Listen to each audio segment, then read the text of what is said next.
special presentation in Sarasota, Florida of MLS Next Pro. It's match week 3, Orlando City B and Inter Miami 2 playing at the 2024 Generation Adidas Cup. Hello family, I'm James Hadnot. With me is Ricky Lopez-Espin. Thank you so much for joining us. A lot of innovation in MLS Next Pro. We're very excited about it. And Ricky, when you think about these two teams, definitely can be excited about what we're going to see on the field as well. And it's interesting, you talk about the environment that we're in, James, right? The GA Cup going around. So all these youth players are looking at these MLS Next Pro players saying, I can have that, I can believe in that, I had that pathway. And MLS has done a terrific job at building that pathway and believing the system. We have players already that are on homegrown contracts, so just the ladder, and it's that hope that MLS have instilled for these young players. Well, let's take a look at the Eastern Conference table in MLS Next Pro right now. Orlando City B sitting in 4th, 2 matches into the year. Inter Miami, which finished last in the league last year, now sitting in 5th already with 4 points in the East. And when you think about this Eastern Conference side and Inter Miami under Federico Higuain, here is their starting 11. And a team that's going to score goals for fun. 6 goals already scored in their first 2 matches. When you talk about the fluidity that they want to play with, whether it's a 4-3-3, 4-2-3-1, it all comes down to Morales. He's going to slot right underneath Carmichael, Destin, Flores de la Paz, and look at the fluidity for Federico Higuain, how they want to play. The 2 center backs, Hall and Bart, need to be very good and keep everything in front of them. So when you think about this lineup, we already kind of mentioned what to expect in their 4-3-3 for Federico Higuain. Tyler Hall is going to be a big-time player for this team. And this interesting in this lineup, not in the lineup, is Leo Alfonso. He scored 4 goals for this team already. He is not in the lineup to start, and so it's going to be high expectations for the defense to be there as well as we move along to the player to watch, and that's Tyler Hall. And he needs to be very good as a center back in terms of his leadership, but the quality on the ball as well. Already signed his homegrown contract, so you're looking for him to be vocal, keeping everything in front of him. The organization for Tyler Hall is #1 priority for the center back. The MLS Next All-Star last year. Now here's a starting 11 for Orlando. And it all comes down to the reigning MVP, the Golden Boot winner of last season, Jack Lynn, already scored in MLS. He's going to be the one spearheading the attack for Manuel Goldberg. But look at the players underneath him. Sudaka, Solis, and Rivera. They're special. Look for them to provide the width. And Almaguer, he's going to be that single pivot right in front of that back four. And here is Jacqueline scoring that goal in MLS. What a wonderful hit he had here to get that goal when he was playing. And as a #9, it all comes down to creating your own space. He does very well just to read the line of Austin. He keeps himself on side, and when he gets a service that he would like, heads it down right back where it came across. Textbook header for Jacqueline. He's going to be full of confidence here today. Thank you so much for tuning in. This match also, of course, will be heard in multiple languages this evening, thanks to AI. So take everything in as we get started. Miami in their white kits and Orlando City B in their purple kits. Eastern Conference duel at the 2024 Generation Adidas Cup.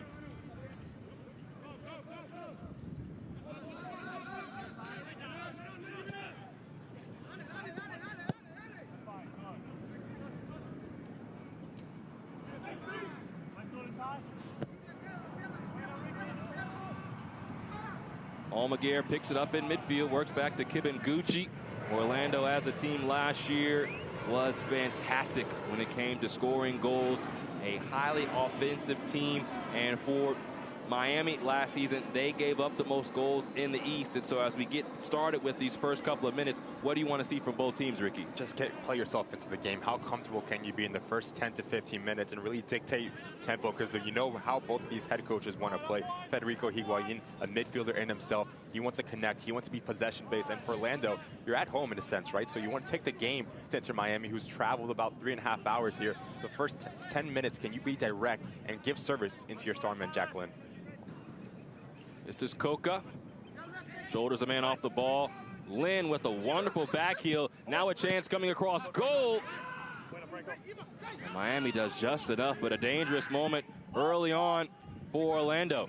You just see the quality from Jack Lynn, the ability to bring players into the game as a #9. Requires so much attention, so the movement in and around him is that much more important for Orlando City. Old Jensen, but under pressure by Jack Lynn. This ball bouncing. Can Sukata get to it? Take some contact. And our head referee, Katia Koroleva, quickly talking to Sukata about him going down a little soft. And so that's an early precedent as well for these sides to know what Corleva is allowing and not allowing.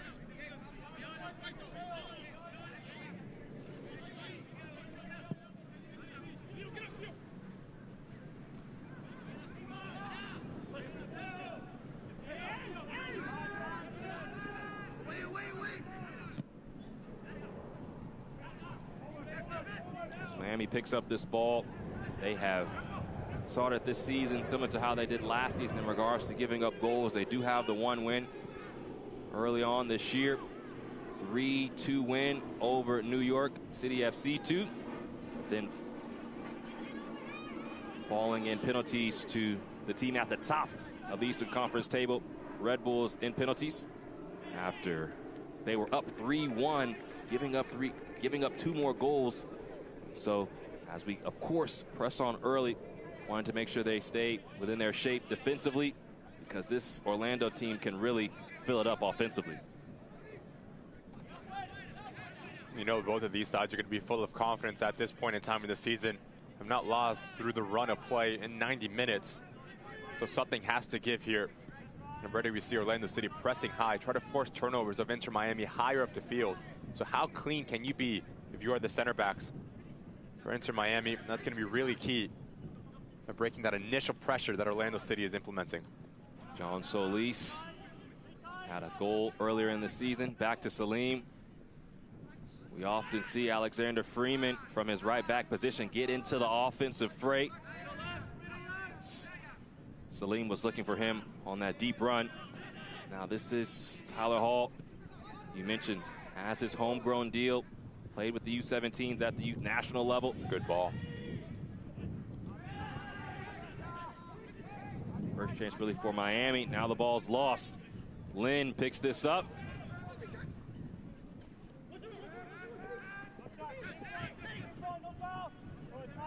Wilfredo Rivera. Now the cross blocked away. And Miami looking to come the other way. Carmichael. Morales.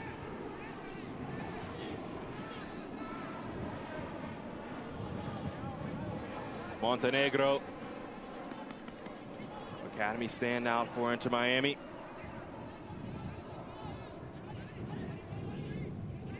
Receives it back.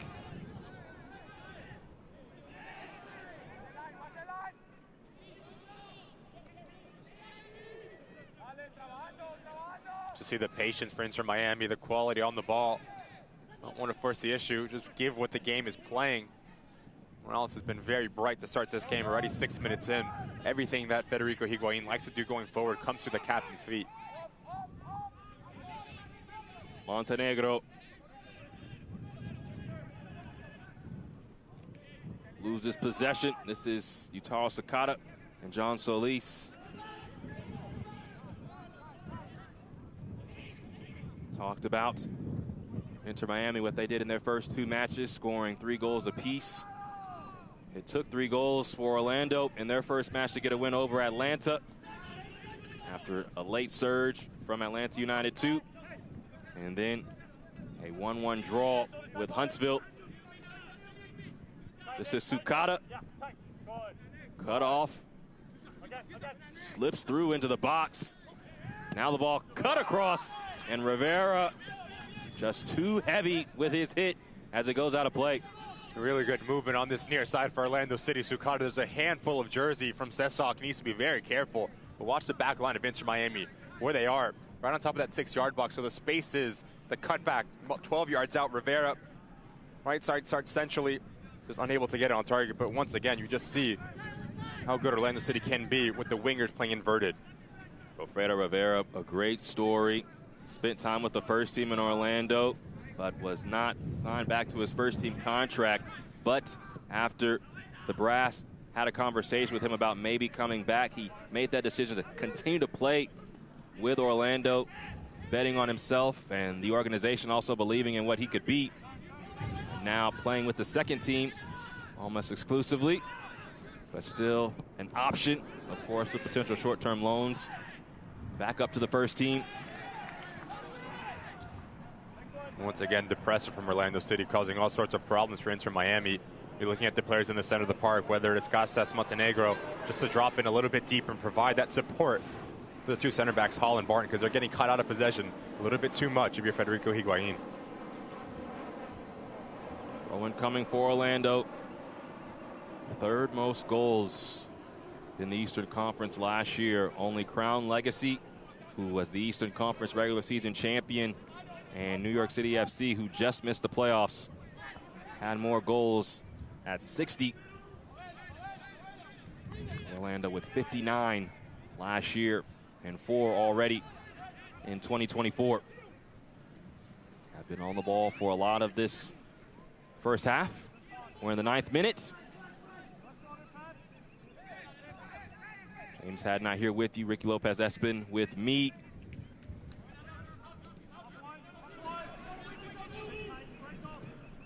And Orlando and Miami playing at IMG Academy.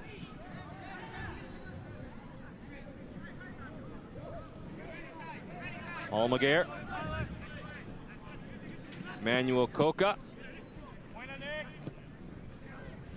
Just see how deep Inter Miami is sitting at this moment. Trying to force Orlando City to break their pressure. Good ball. Freeman trying to keep possession, but he is bullied off the ball. Now the ball left for Orlando outside the box. Rivera. Advantage being played. This is Coca.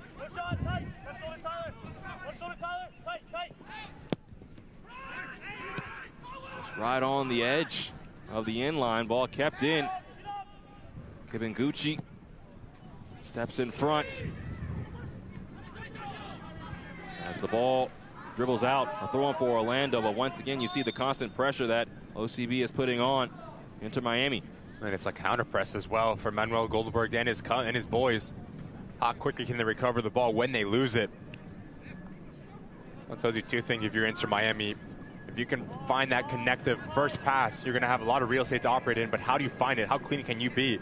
Too many times, Negri trying to take a couple heavy touches, gets his pocket picked. And all one-way traffic here so far in this match.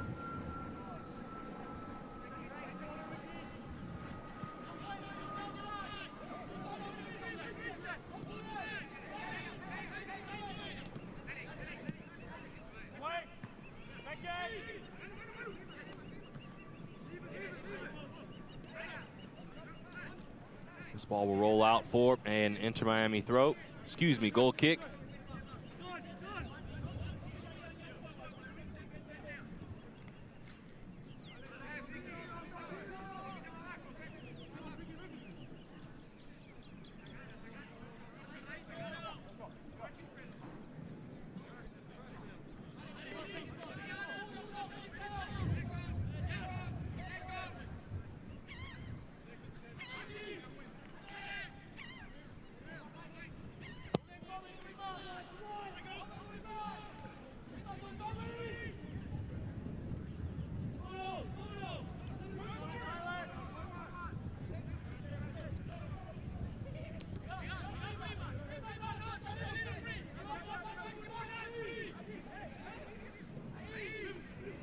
Freeman, another homegrown for Orlando.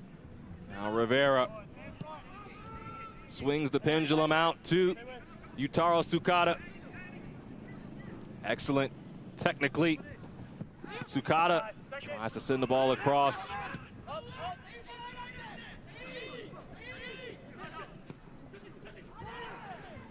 Great ball. Excellent ball out front. Kibinguchi can't win the race to it. Destin has a shot. And it is wide. Need to be very careful if you're Orlando City. Yes, you want to be expansive. Yes, you want to throw numbers forward, but you can leave yourself extremely vulnerable going back the other way. It's all about the body position from Destin. He reads Kibinguchi is going to play to the outside. He picks his pocket, does not miss by much. Good action going forward in transition moments for Inter Miami. Brian Destin just missing as Javier Otero would have been beat.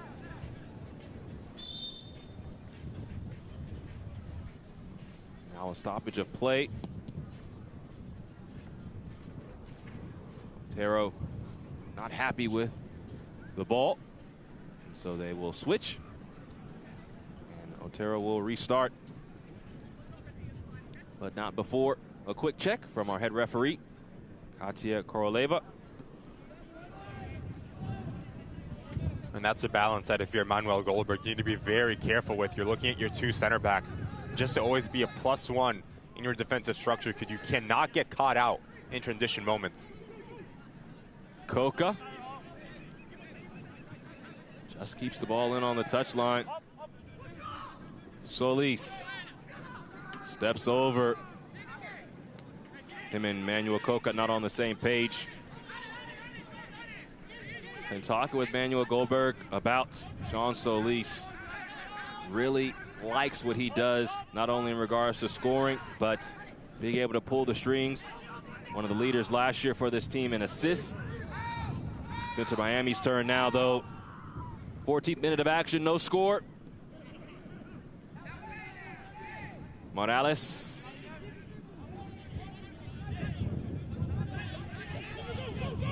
Flores the pass. A deep opportunity. Just such a clever player Morales is, the number 10 for Inter Miami. As he requires too much attention from Almaguer and Kovački. Both step off their line, and that gives a freedom for Montenegro just to slip into that gray area between midfield line and back line. That's how he ends up getting a shot on target. See Manuel Goldberg a bit frustrated in terms of the press not working quite entirely for Orlando City. When you force Inter Miami to one side of the field, how do you keep them on that side of the field? That's going to be the question. You cannot let your pressure get broken, because we've seen how dangerous Miami can be.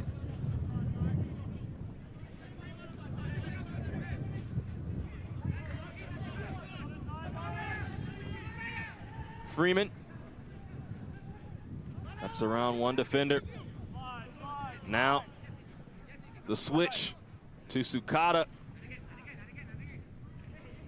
Sukata being held on by Sesak. Still no whistle. A lot of aggressive play. Coca. Solis. Lynn.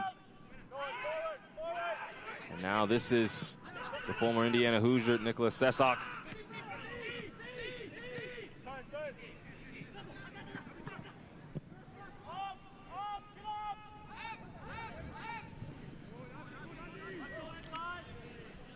We can just tell what Inter Miami wants to do as soon as they win that ball back. Direct to a player like Destin, who has the speed to burn the back line of Orlando.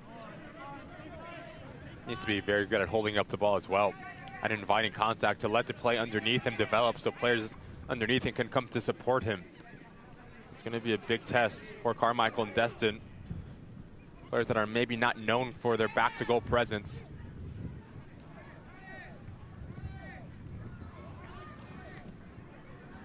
Been very impressed with Orlando City. Their patience on the ball.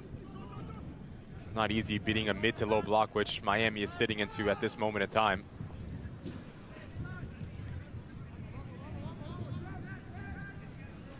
They played two teams that pressed much higher earlier in the year, in Huntsville and definitely in Atlanta. And so you always talk about, of course, teams at this level having to find solutions to teams playing different styles. And right now, Orlando just trying to find the avenue through.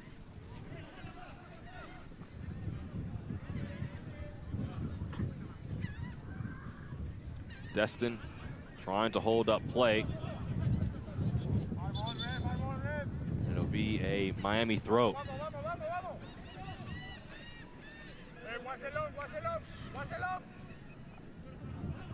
This is Destin. Casas.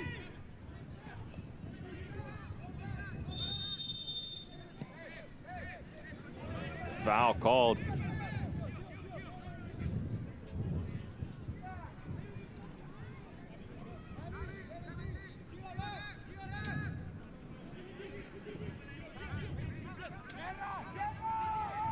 Montenegro loses possession. Coca immediately looks up to see what options he has. Rivera.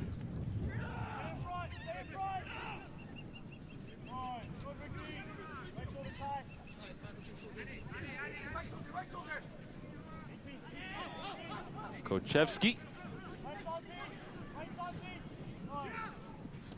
takes on a couple of defenders. Rivera loses possession in the end, though. Carmichael taps forward to Destin. Continues his run. This is Destin, leaves it. The shot missed, hit by Alejandro Flores de la Paz.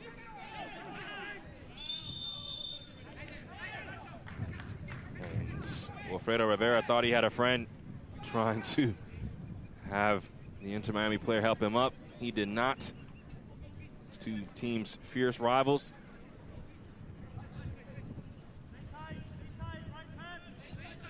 This is Solis. Lynn. Excellent ball out to Freeman.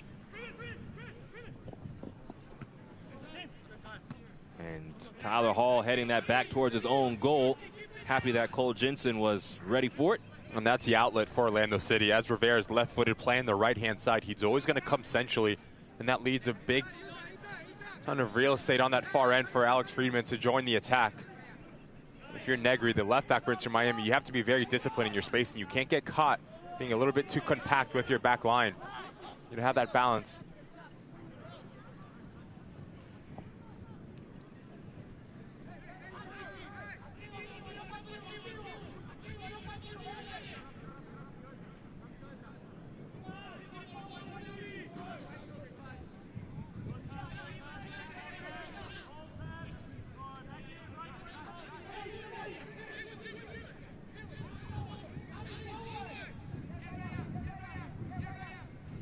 Once again, James, you just see the low block that Inter Miami is sitting in, trying to frustrate Orlando City, trying to cause turnovers deep in their defensive half.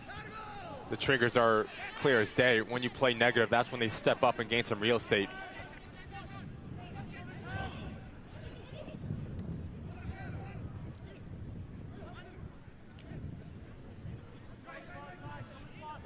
Rivera looking to play Lynn through. The ball back to Cole Jensen.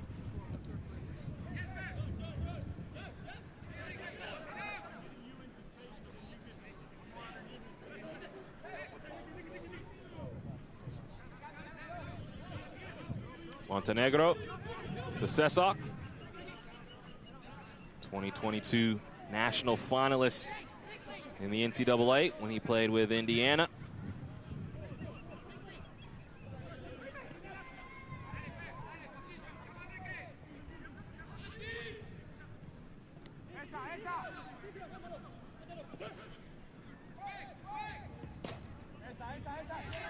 Casas. Sesak, a chance to play this in. Ball's left, shot, back of the net. Alejandro Flores de la Paz makes it 1-0, Inter Miami on top. Patient buildup from Inter Miami. It's a ball circulation, and it's a movement from Destin that makes that near post slashing run that puts a lot of pressure on Salim.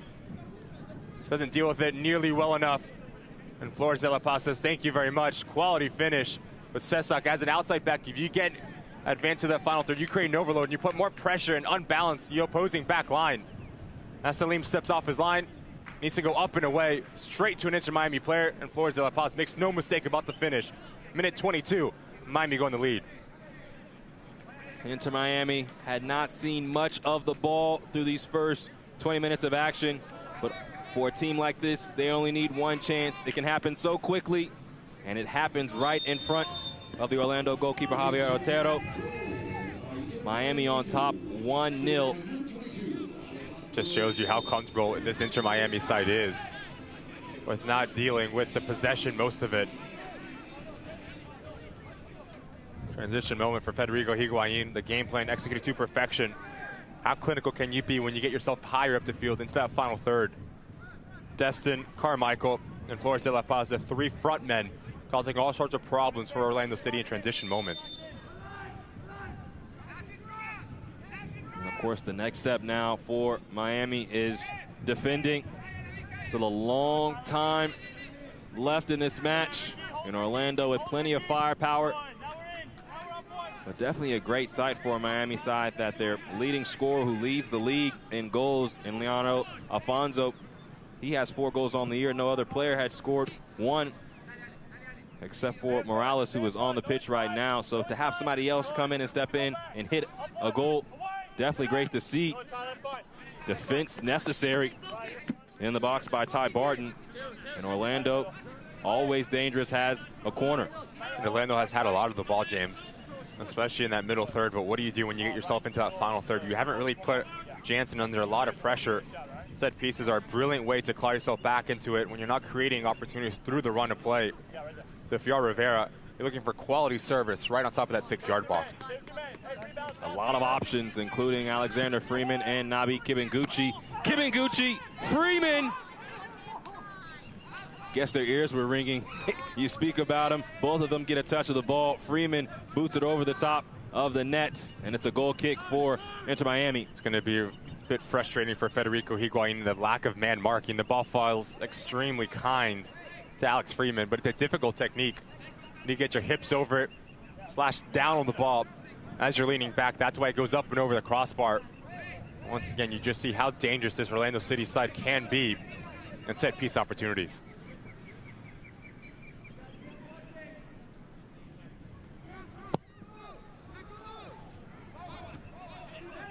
25th minute of action. Inter Miami on top 1-0 over Orlando in MLS Next Pro play. We're at the 2024 Generation Adidas Cup, a special presentation of MLS Next Pro at IMG Academy.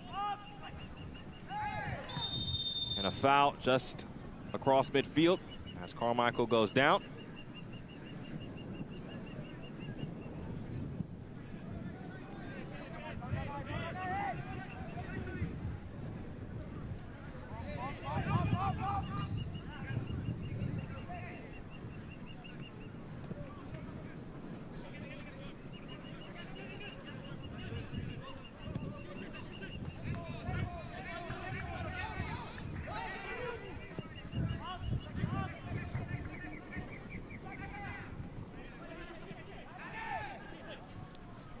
Turning is Morales, and now a free kick upcoming.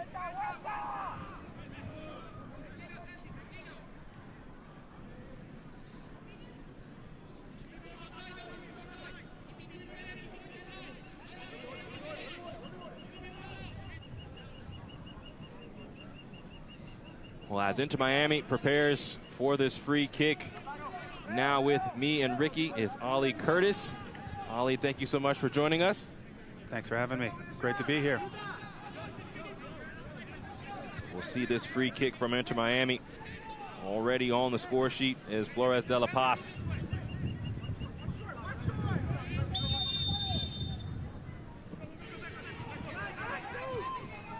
Pass to start the passage of play. Tapped in, ball cuts across, and Orlando does just enough. Ollie, I can hear you as you watch and is excited about what you're seeing as well. No, it was a good, I mean, the ball was about 40 yards out, so it was nice to see, try to execute a play. You know, they almost pulled it off. So, yeah, exciting. Ricky, nice you better watch out. He's about to take your job. Creativity. Ball comes in towards the near post, headed away by Jack Lynn. And after the slippage, Inter Miami will restart play. But, Ollie, thank you so much for joining us, as mentioned. And when you think about just this type of match at this event, how important is it for the young players to see these players now? This is excellent. This is everything that you want to see, especially as we you know, put our best foot forward in developing players, particularly at Generation Adidas Cup, where you've got the top players in the country. They're here, so it means a lot. You know, there've been some great games all week. And so for these players to see what it looks like at the next level and the next step is really important. There's a number of players that are on the bench and that are playing that are part of MLS Next clubs. You've got some players from MLS that are down here on loan, and then of course you've got some MLS Next Pro players, so it's a really good mix. Really important for what we're trying to achieve, so this is fun to watch. And you talk about MLS Next Pro, right, the innovation, right, on and off the field, but can you just talk about kind of the mindset of trying things? I mean, we have the AI here in different languages, players, different player tracking, stuff like that. Can you just talk about the growth of MLS Next Pro and just the ability to try different things? Yeah, I mean, we're trying to grow the game. We're trying to do everything we can to help develop players and to provide a platform for these players to be, the best versions of themselves. Innovation is a big pillar of what we're trying to achieve here. We've implemented some new rules over the last couple seasons. We're excited to see those new rules implemented in MLS this season.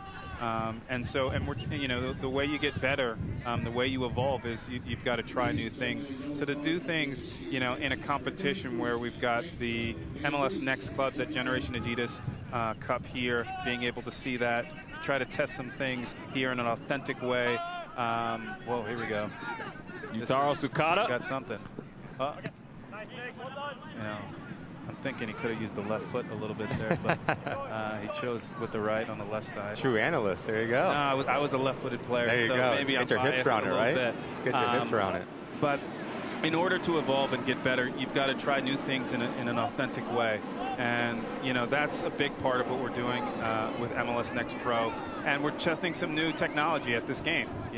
All the performance device that we're looking at will help, with tracking and help with data analysis. So we're pretty excited about that. But that's a big part of what we're doing. We're excited to be able to do that today.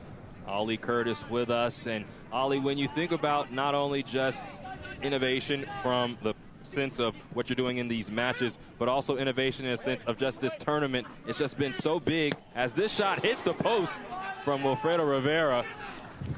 Nice bit of skill work. End-to-end action. But you think about just this tournament and the growth. You talked about it, just what it would have been like to have a tournament like this when you were playing, but also what this is just going to mean for these younger players over time moving forward. Yeah, I think that is a sign of real growth when you've got people that can look at this competition, this tournament, what's happening on these fields at the next level, and then also at the next pro level. And the comment is, I wish they would have had this when I was playing, and all the different opportunities.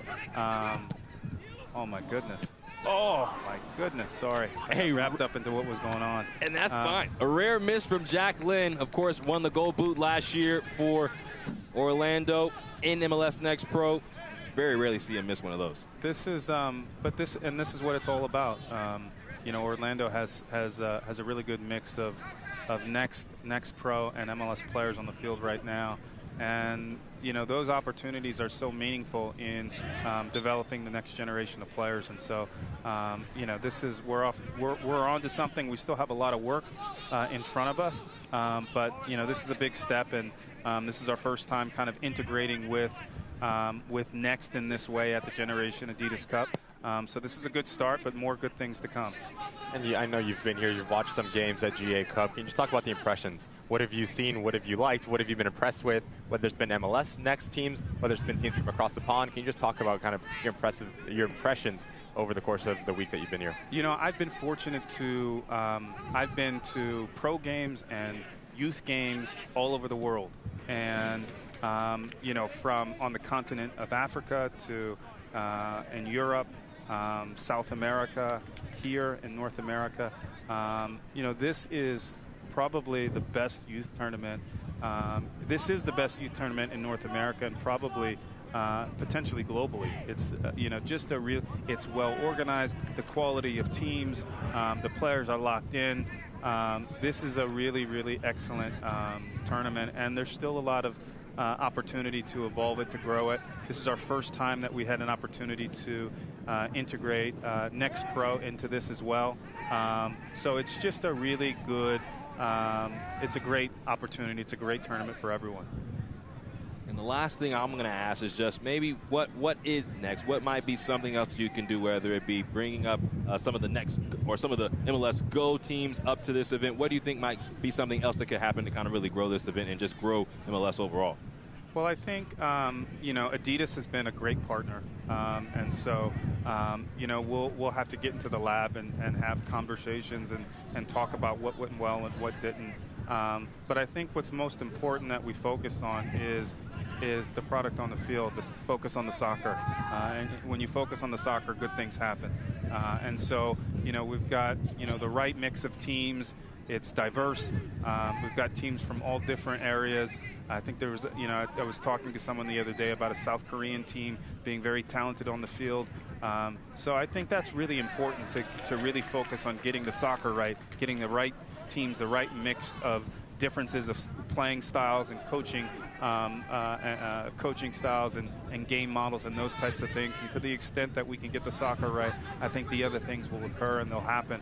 But we're already operating, I think, from a position of strength because this tournament is really, really great. Well, thank you so much for joining us. We really do appreciate it. And Ali Curtis with us from the MLS as we continue action in the GA Cup. Thank you so much. Thanks, guys. Appreciate it. Appreciate it.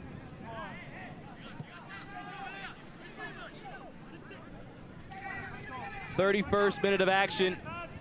Inter Miami leads Orlando 1-0. Goal was scored by Alejandro Flores de la Paz back in the 22nd minute.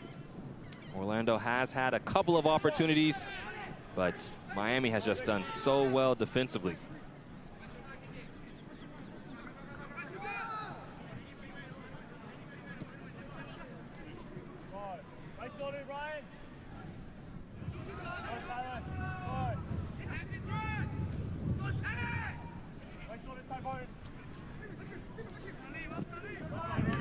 Alexander Freeman trying to cut the ball back, could not. And now to be a corner kick. Over the course of the last 10 to 15 minutes, we've seen Orlando City put a lot of pressure on Inter Miami and their back line. Just lacking that last bit of quality to put the ball in the back of the net. We've seen Rivera, we've seen Jack Lynn get some really good opportunities.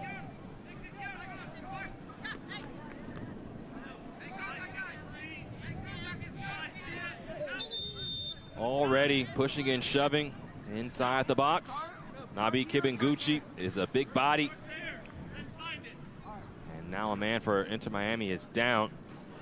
Needing help up is Franco Negri.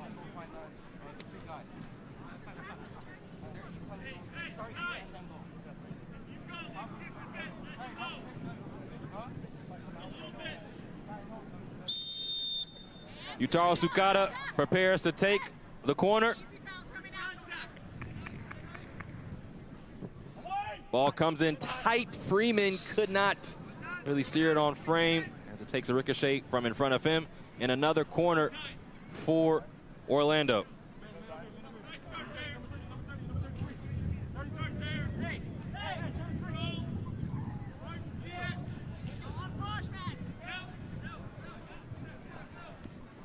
Sukada once again. Tyler Hall this time deals with it. And a third chance from the corner for Orlando.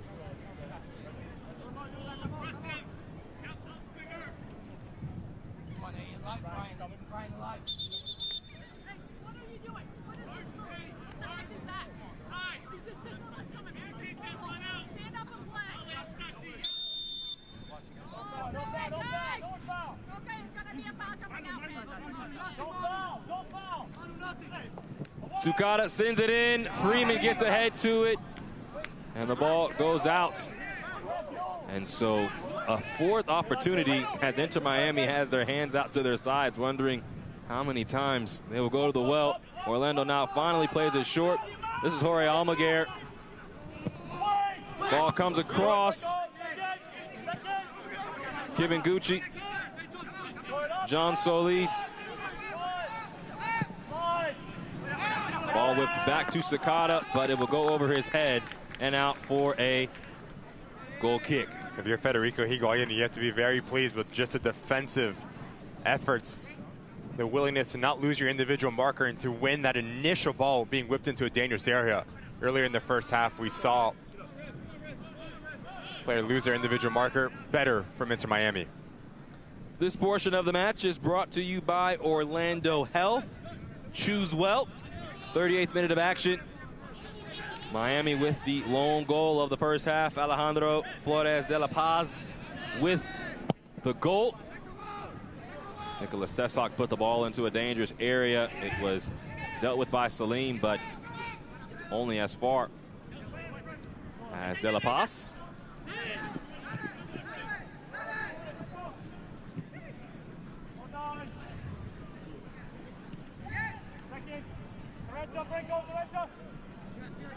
Solis. Ball rolls out for an Orlando throw.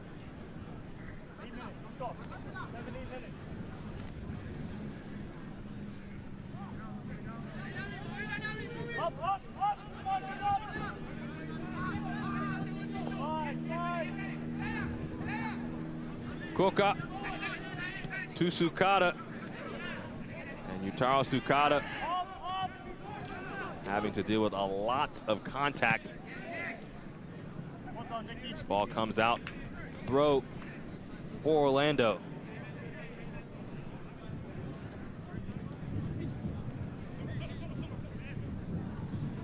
Well, Ricky, something I want to ask about is how often do you see that much jersey pulling, and how do you deal with that as an offensive player? I do think Sesak is getting away with quite a lot of contact. Not the first time we've seen him have a handful of Sukata's jersey. The fair player, you feel like contact, you go down. I mean, you play the dark arts of the game and you force the hand of the referee.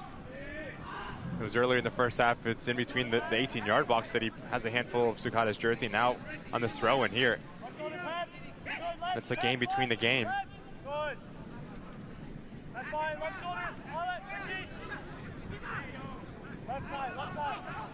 Salim and Coca play pass in behind. This is Kibenguchi. Good read. Wonderfully done by Inter Miami. Salim, rather than clear it away, taps it towards Solis. Very calm defending.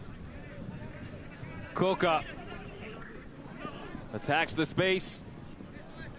Now Jacqueline finds Almaguer. All 11 in the attacking half for Orlando now. Need to move a little bit quicker if you're Orlando City. The ball and the players ahead of the ball. More movement on the front line, making those selfless runs. If you're Jacqueline, Sukata, Rivera, you make a run towards the corner flag, you pull out one of the center backs, and the secondary movement to occupy the space that you vacated. Need a little bit more rhythm in the attacking phase of the game for Orlando City. Everything has been in front of Inter Miami. Coca puts this into the box. Free ball, and then Jansen deals with it. Good idea here from Coca. Just whips his ball with a lot of pace and a lot of bend on it. Just causes chaos right in front of the goalkeeper of Inter Miami. Jansen comes off his line very confidently. You just see the right back, Alex Freeman, getting involved about 7 yards away from his attacking goal. He's been the outlet for Orlando City on the weak side. Had multiple goals last season. Never afraid to get into the offensive action. Alexander Freeman, a big body with technical skills as well. Hall to Negri. Casas.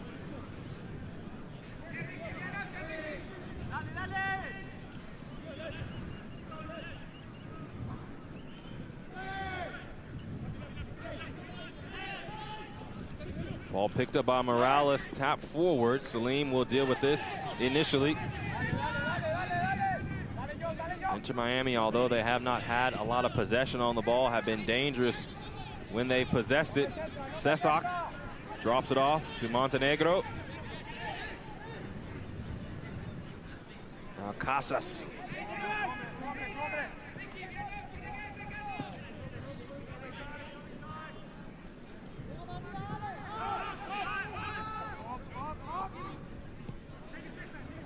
As we wind down the first half, make sure to check out MLSNextPro.com for alternate streams of this match in different languages.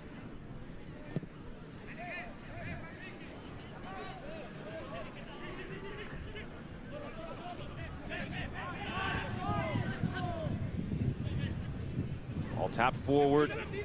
Negri, Destin loses his footing.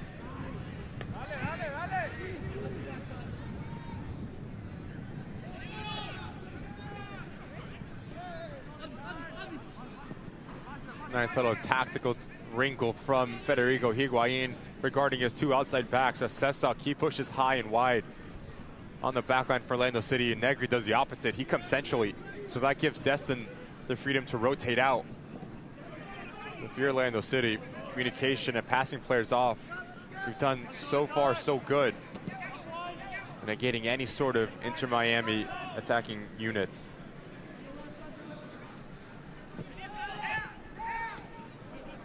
Good step. Destin.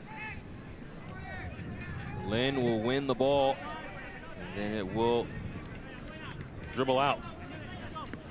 This portion of the match is brought to you by Inter & Company, your next financial super app and official financial institution of Orlando City. Freeman with a lot of space to run into now.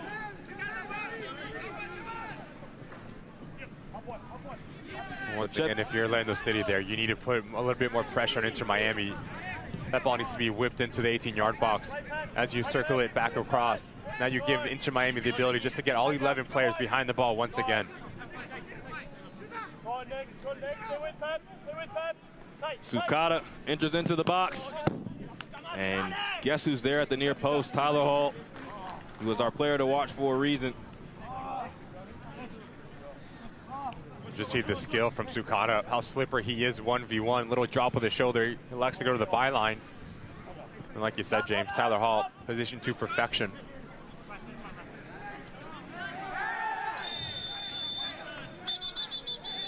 And Solis will be shown the first card of this match. Just gets caught taking a little bit too long on this ball. Morales does very well. Just watch his movement of the body between him, the player, and the ball. So he's overzealous to recover from his mistake. Now on a yellow card, right on the brink of halftime.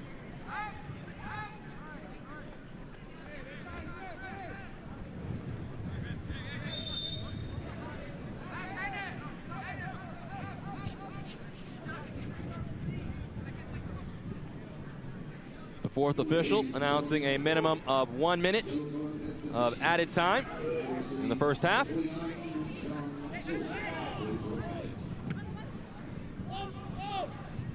This ball is whipped out. It'll be a throw-in for Inter Miami. It will not be in any rush to take it.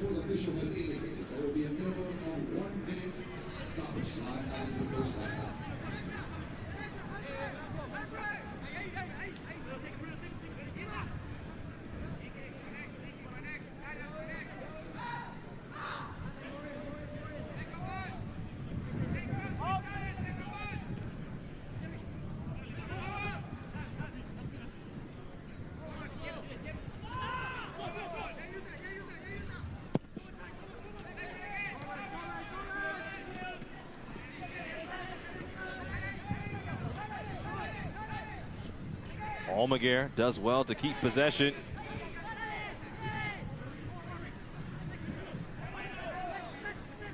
This portion of the match is brought to you by Walt Disney World, the most magical place on earth.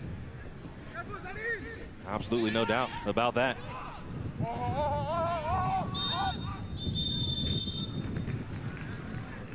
Half comes to a close. Inter Miami, who did not have a lot of possession of the ball, does have the one goal in that opening half.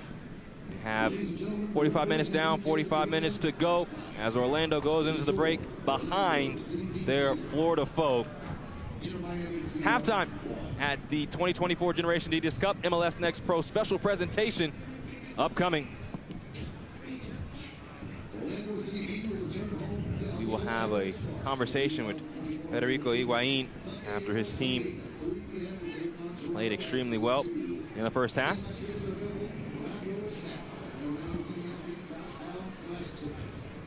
Extremely excited just about this opportunity.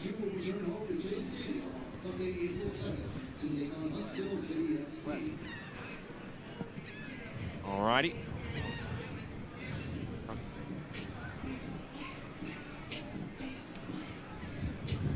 Getting everything.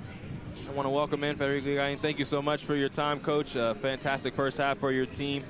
How was your team able to find their goal despite not having a lot of possession in that first half? No, you know, it's never easy to play this type of game. It's a direct opponent, a Clásico, so I think it was a 45 intense minutes for both teams, and games don't last 45, so we have to keep combating on the second half. There you go. Coming into the next 45 minutes, what is one thing that you want to see your side do a little bit better? Keep the intensity high for sure, because that is what this game requires. Being organized in our defensive organization, and let's see if we can play high tempo when the moments we recover the ball. Totally. Thank you so much. Okay, thank you guys. Thanks so much for the time. Now we'll take a break and be at the halftime here at the MLS Next Pro, playing at the 2024 Generation Adidas Cup.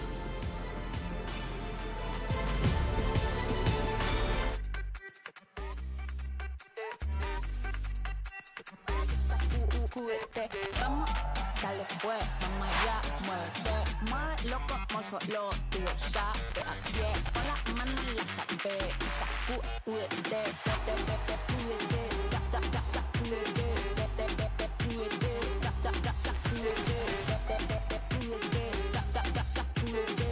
sacúdete, mira, sacúdete.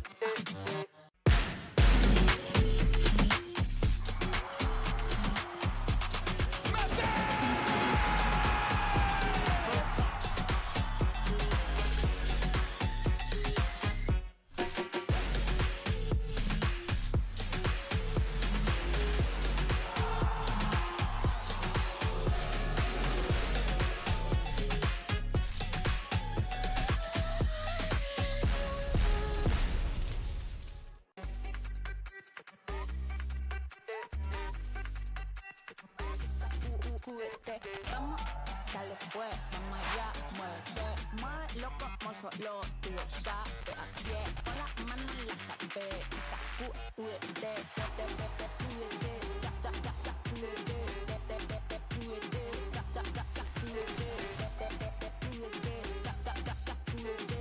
sacúdete, mira, sacúdete.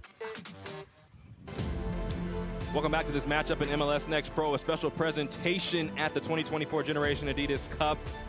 Inter Miami leading 1-0 on top of Orlando City B. And we have a special guest with us, Charles Alchek. Thank you so much for being with us. Great to be here with you, gentlemen, and special day, first of many, we hope. And when you think about this entire program, just what has been such a big deal? Why have this match here at this event? You know, Generation Adidas Cup is a really important event for us in Major League Soccer. And being able to now have MLS Next Pro be integrated into all of the tremendous energy and opportunity that's created by what's happening here is makes a lot of sense for everything that we're doing. And to have, you know, multiple of the MLS Next Academies, teams from all over the world coming to watch the next level and be able to see that up close and personal is a really great opportunity for them. Benjamin Kremoski's here. He's gone through the whole pathway. The Weston Academy players are here watching their hero live and in person from up close, and that's not something you get to do every day. So he hasn't gotten in yet, but it sounds like you might in the second half. Jack Lynn, the MLS Next Pro MVP, Golden Boot in 2023, is starting. He might, get a couple chances in the second half, but taking a big step back, you've got top clubs from all over the world that have descended on IMG Academy here in Florida to be part of what's we consider to be the most prominent international youth soccer tournament in the world now. While it's been happening for several years, there's a lot more that we can do, and there's a lot more that we will do. and having an MLS Next Pro game is just one of those examples. And Charles, obviously we're in year 3 of MLS Next Pro. Can you just talk about what you've liked from the first 2 years and the growth that's coming in for year 3, 4, 5, and beyond for MLS Next Pro? Yeah. We, year 1 was exciting, and we made a lot of mistakes, but we also got a lot of things right. And it was about building a foundation that would set us up for success in the future. And season 2 could not have gone better from a lot of different perspectives. And, it was not planned to have MLS Next Pro Cup in Columbus 2 years in a row. That was not something that we expected going into last season and even into the playoffs. But there we were, back in lower.com field, and what a great way to celebrate. Celebrated a new champion this time, Austin FC2 having won 4 games on the road in a row, which had never happened in MLS before, and certainly not in MLS Next Pro. And now we're, into week 3 or 4 of season 3. We have our 2 new independent teams that are winning games and, have great fan bases. And we were in Chattanooga for their first ever home match in MLS Next Pro. The energy was tremendous. We'll be in High Point, North Carolina for Carolina Corps' first game on June 1st. We're really looking forward to that. And, we've been announcing new independent teams all over the country. That's going to continue. We've got a lot of great projects that are coming together in a way that, we're really excited about. And from a player perspective, it's working. We just celebrated our 90th first-team signing coming out of Next Pro. And we've got coaches that are being hired by MLS teams that are coming out of Next Pro, whether it's Laurent Courtois in Montreal or coaches that are moving from Next Pro into the MLS setup. And from our perspective, we're making a lot of progress, but in many ways we're just getting started. Yeah, you think about that, whether it's Enrique Duran going from the LAFC second team and going to the first team, or then players across who are doing just so many great things. A Paul Rothrock who goes from the second team going with Seattle, and it's just happening all over the league. And as you think about just the growth of this league, you mentioned Carolina Corps, you mentioned Chattanooga, and as these other independent teams, how do you kind of pick the markets? Or there are just so many different markets that are just untapped in America. And it's just really an exciting time overall just to be, of course, at the top of this league and also moving forward. Yeah, we have a great group. Ali Curtis and Brooke Gardner and Gordon Bankston. We were just meeting with a group of leaders amongst our MLS teams who are focused on player development. There's so much more that we need to do. But the way that we describe MLS Next Pro is the league of opportunity for players, staff, coaches, business people, everybody and anybody who wants to break into the game, be part of our sport, and prove to themselves and to everybody around them that they're ready for the next level. That's what MLS Next Pro is all about, and that's what MLS Next Pro is delivering. But it's only season 3, and there's so much more that we need to do and that we will do. And part of that is bringing professional soccer to new markets, and that's what we're spending a lot of time on. We're hosting some folks here from the state of Florida who are thinking about bringing MLS Next Pro to their community, and we're excited about what's happening here today, and we're excited about what's to come. And, of course, Jacqueline in this match, Golden Boot last year. You mentioned probably going to see him get a couple more chances. Yuri Tavares, who goes from Crown Legacy. He moves up. He gets a goal in one of his matches with the first team in Charlotte. So just supremely excited to have you here. Thank you so much. Thank you so much for joining us. Appreciate it. Thank you both. Appreciate it. We'll take a break. Be back for halftime to learn more about the overall at the Generation Adidas Cup right after this.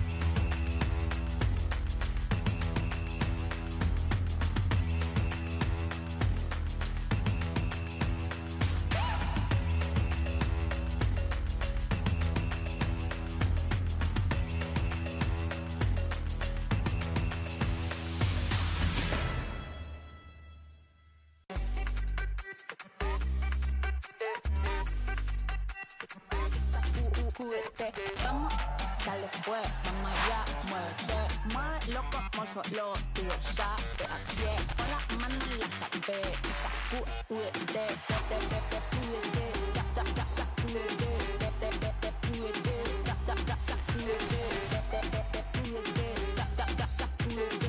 sacúdete, mira. Sacúdete. All right, MLS store, I need something fresh and clean. Let's see what you got.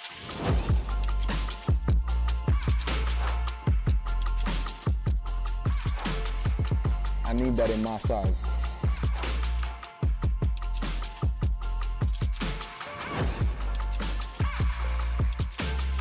It's not like this. Cream on cream? The fit is cold. I'm ice cream. You like that?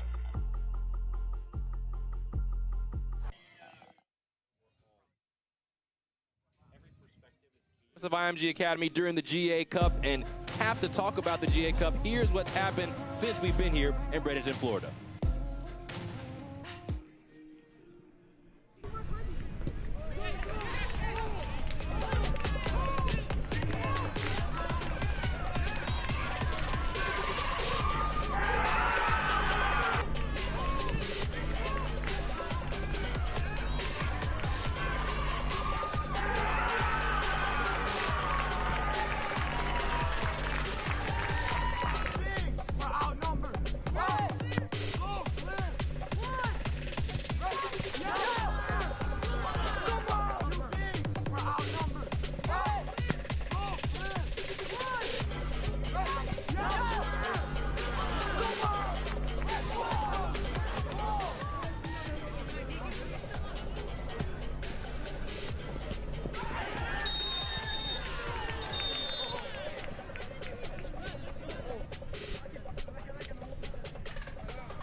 Jean-Book Hyundai Motors moves on to the knockout stages, a part of 4 matches tomorrow amongst the U15s and U17s, and that final matchup of the day between them and Philadelphia Union U17 is going to be a big one. Philadelphia Union, of course, the reigning champs in the U17 ranks. Jean-Book trying to knock them off, but they have a lot of players on that side. Jameer Johnson, Anis Saidi, and of course, Kevin Sullivan.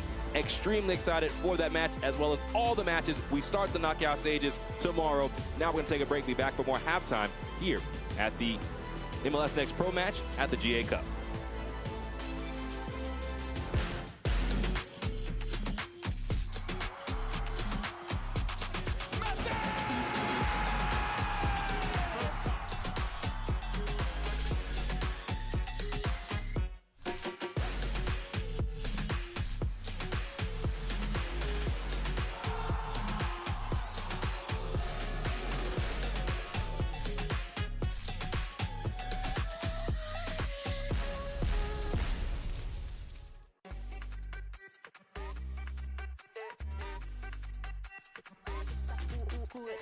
Vamos, dale pues, vamos allá, muévete más loco como solo tú lo sabes. Así es, pon las manos en la cabeza, sacúdete,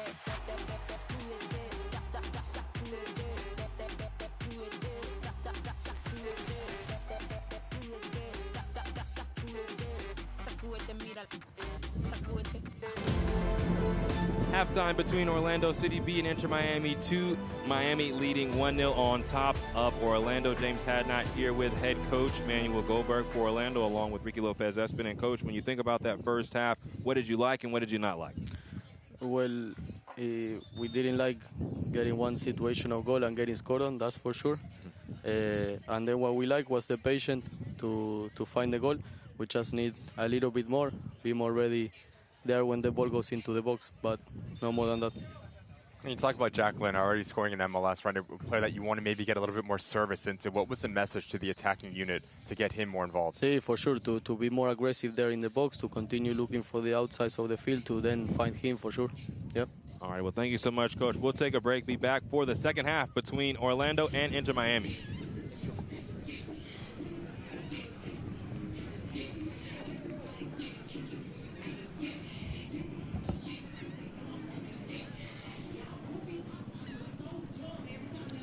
Want to welcome you back, Inter Miami and Orlando. Second half MLS Next Pro action between these two second-team sides in the Eastern Conference. Miami with the one-goal lead on top of Orlando after one half of play. Orlando in the purple tops and purple bottoms, and Inter Miami in the white tops and white bottoms. Also, you can hear this match in multiple languages if you go to MLSNextPro.com, thanks to AI. The first time a professional match can be heard in multiple languages through AI. Super excited about this innovation. And Orlando trying to get things going early on in the second half. Alexander Freeman sneaking past the defense, cuts it across, but the ball dealt with by Nicholas Sesak of Inter Miami. Kibenguchi steps through, but can't connect with Jack Lynn.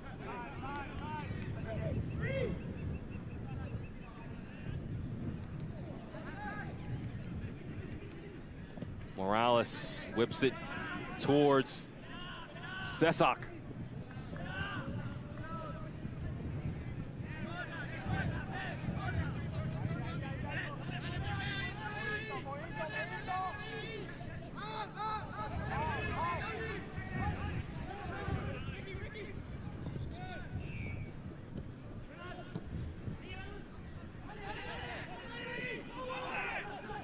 It was interesting. We had the ability to talk with Manuel Goldberg. Asked him what he wanted to do better a little bit in that final third. In the second half, he said we need more movement, a little bit more aggressiveness from Sukata, Rivera, and Jack Lynn. What's the service look like into them? The patience was there. You got a lot of the ball, but what do you do with the ball? That's going to be the question. How clean can you be higher up the field for Orlando City? But it seems like Inter Miami is sitting once again into their mid to low block.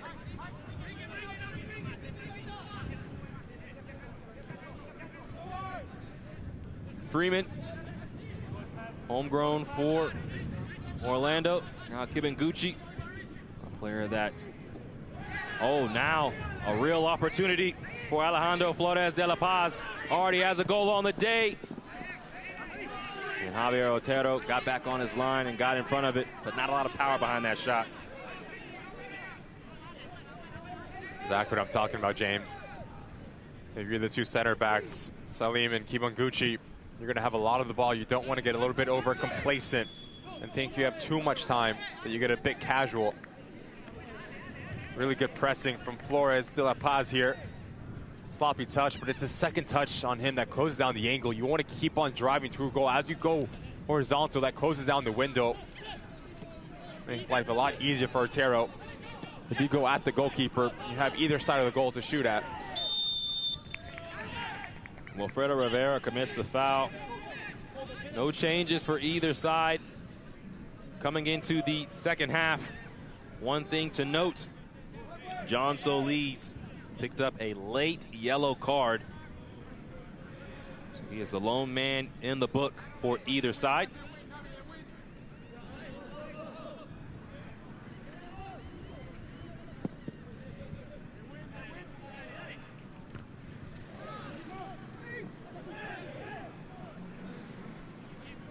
Kochevsky.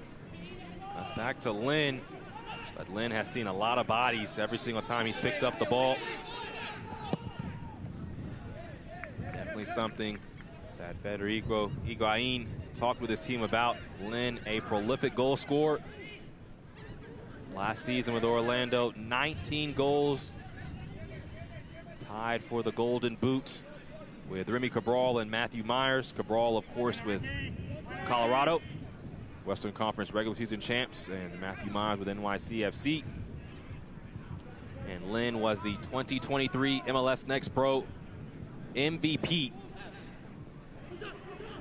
Sukata taps this forward. It'll be watched by Nicholas Sesak.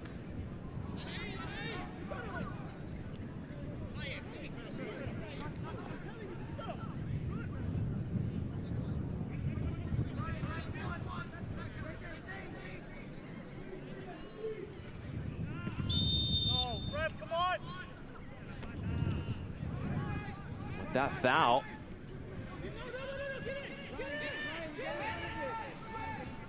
Orlando will have the free kick. Like there was some confusion. Orlando wasn't bringing their players forward. But now you see Alexander Freeman, Nabi Kibenguchi. Big targets, the edge of the box. Ribeiro sends this ball in, does not beat the first line of defense in Carmichael. Almaguer heads it to Montenegro for Inter Miami. Montenegro, Destin. Ball comes down, shot is blocked away. Carmichael had the chance.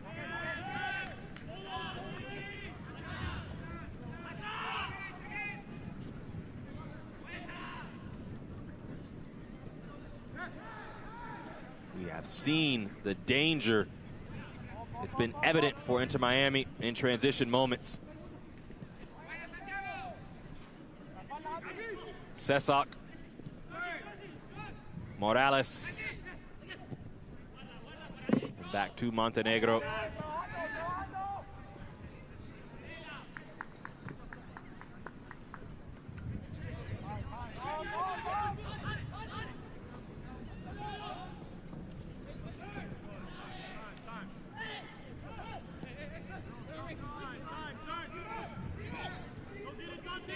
Inter Miami trying to completely flip the script from last season. Ball's lost. This is Jack Lin, a round one defender. Lin, just too much power behind that. Could not keep it down, and it goes out for a goal kick. He does well to skip away from his individual marker. Little inside out. Just doesn't have the ability to get his hips around it and face towards the goal. You just see how dangerous he can be for 25 yards in. Jack Lin is going to be chomping at the bit to get on the score sheet here today. Continuing the point, Inter Miami trying to completely flip the script from last season in the East. Already looking much better in 2024.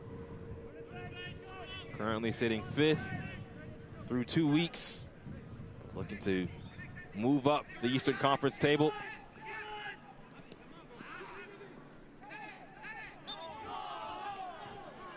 Kibenguchi does well as soon as he feels contact to go down.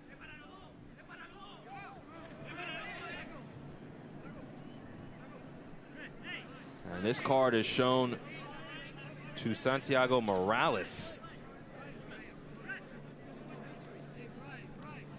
Not what you want of your Federico Higuain, your captain, on the yellow card right after halftime. It's going to be a big challenge in terms of his discipline now. Playing in the center of the park for Inter Miami.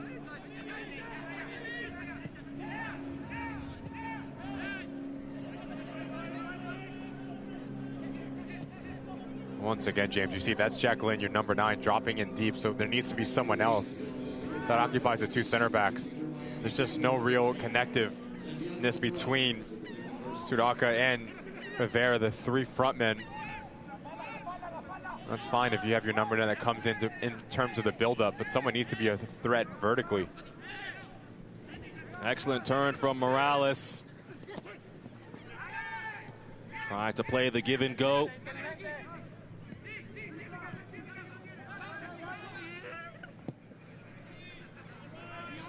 Freeman goes out the back door to Manuel Coca. Just keeps it in on the touchline.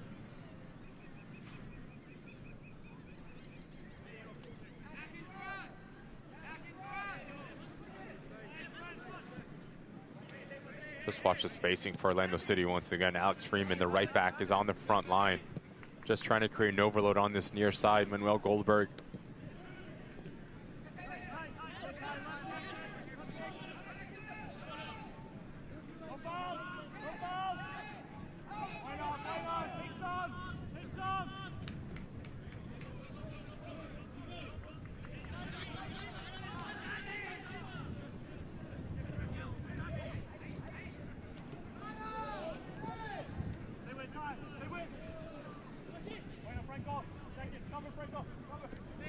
This ball will roll out, and Orlando will have a corner. This portion of the match is brought to you by your Central Florida Audi dealers. Visit AudiOffers.com for exceptional offers. We roll right into the 56th minute of action. Lone goal came in the first half for Miami. Alejandro Flores de la Paz. Now a set piece for Orlando. Yutaro Sukata, outswinging ball, will bounce in the box over the head of Manuel Coca.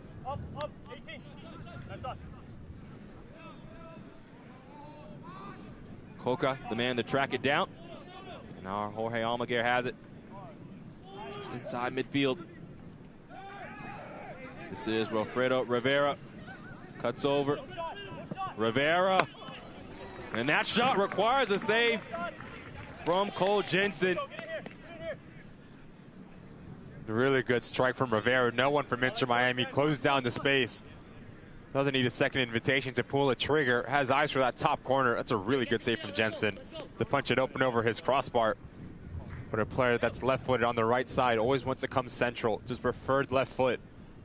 Can beat you 1v1, can beat you through combination play. Rivera has shown his quality. Outswinging ball once again. Kibinguchi could not beat Destin. Marked him well. The ball out for a throw-in. It felt like Rivera was expecting somebody to step to him, but as soon as he saw the space, as you mentioned, a player of that caliber doesn't need that invitation. And it's a good action now, because now if you're Inter Miami and he takes that space once again, now you're going to step out, and that's when they can beat you through quick ball movement between lines.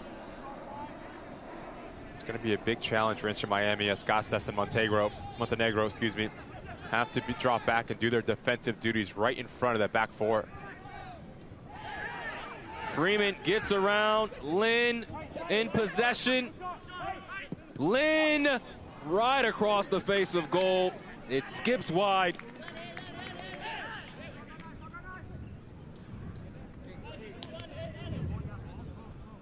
Shows you how dangerous Jack Lynn can be at riding that line, but give credit to Barton. He comes across and closes down the angle. A double team for Inter Miami. Makes the reigning Golden Boot winner go away from goal. It's a very difficult technique to put that on target.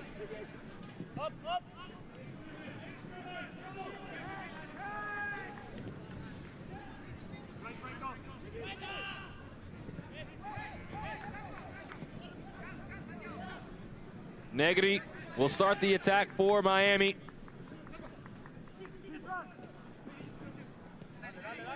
Loses possession. Now this is John Solis for Orlando. Clean tackle. Morales pushed off the ball by Kibinguchi. That's the wrong timing from Carmichael. With a 2v1, you want Kibinguchi to step out and overcommit. That's when you can play it. Either go by yourself or you play it a little bit early. Give credit to that young man, Kibinguchi. Reads it to perfection, uses the body movement, and just shields off Morales. And this is Salim, who is stretching out both legs right now.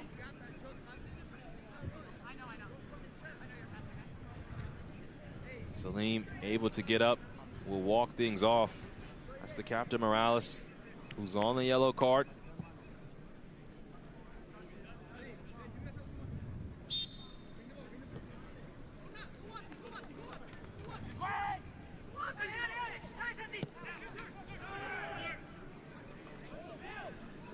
Korchevsky. Rivera.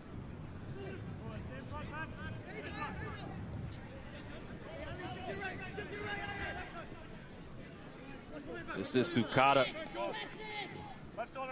Excellent service from him. Had a goal earlier in the year off of a free kick. Good, Brian. Good. Right, Ricky, right. Good, Ricky. Up one, up one. No cross. Good. Go ahead, Alex. Up, up. Good. Stay tight, stay tight. Good. Patient possession now for Orlando, and Morales has to be careful. Sitting on a yellow.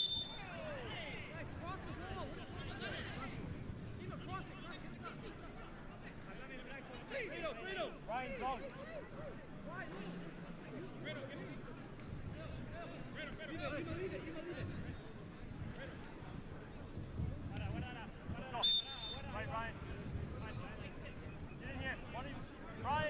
61st minute of action. Inter Miami on top, 1-0 over Orlando City.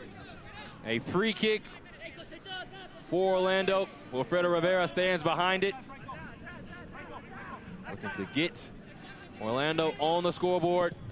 Ball comes in with pace, doesn't beat Carmichael. Down to Kaczewski. Almaguer. He'll send it into the box. Headed down by Sesak.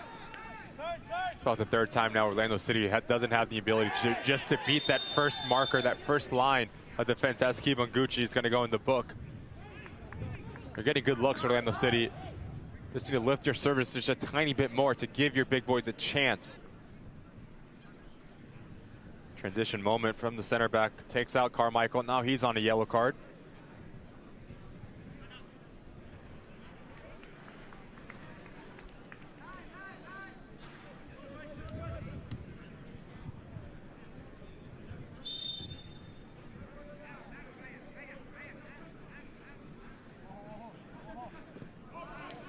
Ladies and gentlemen, yellow card has been issued to Orlando City for Nabi Kibonguchi, the fifth offender.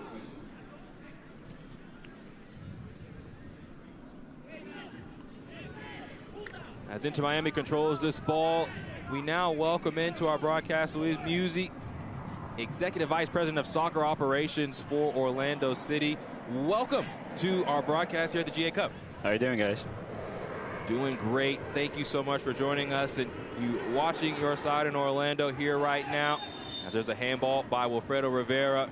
And as you watch this team, of course, the youth are playing in the GA Cup. Just a lot of excitement around the franchise right now. Yeah, absolutely. It's a great time. Love being here. The tournament is always great. A lot of good teams here. It's a lot of people that you end up seeing that you haven't seen in a while, and it's a great opportunity for the kids to play against some good teams from here, from MLS, and from abroad as well. You just talk about the pathway, whether it's from the academy to this next pro side to the first team. You look like a player like Jacqueline, who scored last time out at the MLS level. You talk about kind of the thought process as a club from top to bottom, but also the pathway and giving the hope to these young players. Sure, we're a very integrated club in that sense. We train side by side with these guys. We have our coaches participate in the first team coach meeting all the time. There's always opportunity for the young kids to go up, and sometimes, as you said, for the guys who are trying to establish themselves with the first team to come down and show what they have and get minutes, because once they're here, and Jacqueline has been the golden boot for 2 straight years, and he's got his chance to score the goal. Kind of scored another goal. Yes. It was an own goal, but you know, he was there and he caused that goal. So it's really having that pathway is really important for us. I think that MLS is doing a great job in giving everybody a chance to develop their players. We really take advantage of that. We really believe the academy is going to produce more and more better players. And we talk about a player like Jacqueline, but then you go a little bit lower to a player like Colin Gusky, as this is actual opportunity. Destin scores Brian Destin scores for Inter Miami, and they go up 2-0 on top of Orlando. The threat to be vertical has been all afternoon for Destin. Just watch his movement. He peels off the right shoulder of Salem. It's a great touch out of his body. Head down, laces through the ball. It's a fantastic strike, but it's a movement to create himself. As he peels off, he's on the blind side. There's no rotation whatsoever from the left back for Orlando City. Off to the corner to celebrate. Really good goal for Destin. Brian Destin scores, doubles the lead. As now Benjamin Kremansky coming on for Inter Miami. And so Miami making some substitutions right now. As we return, we still have Luis Muzi with us. Of course, not happy to see his team give up this goal, but as you think about younger players that come up through the ranks as well, especially with the academy, Colin Gusky has a goal in his debut, the game winner versus Atlanta, or you see a player like Alexander Freeman, who's a youngster that's already played at the first team level.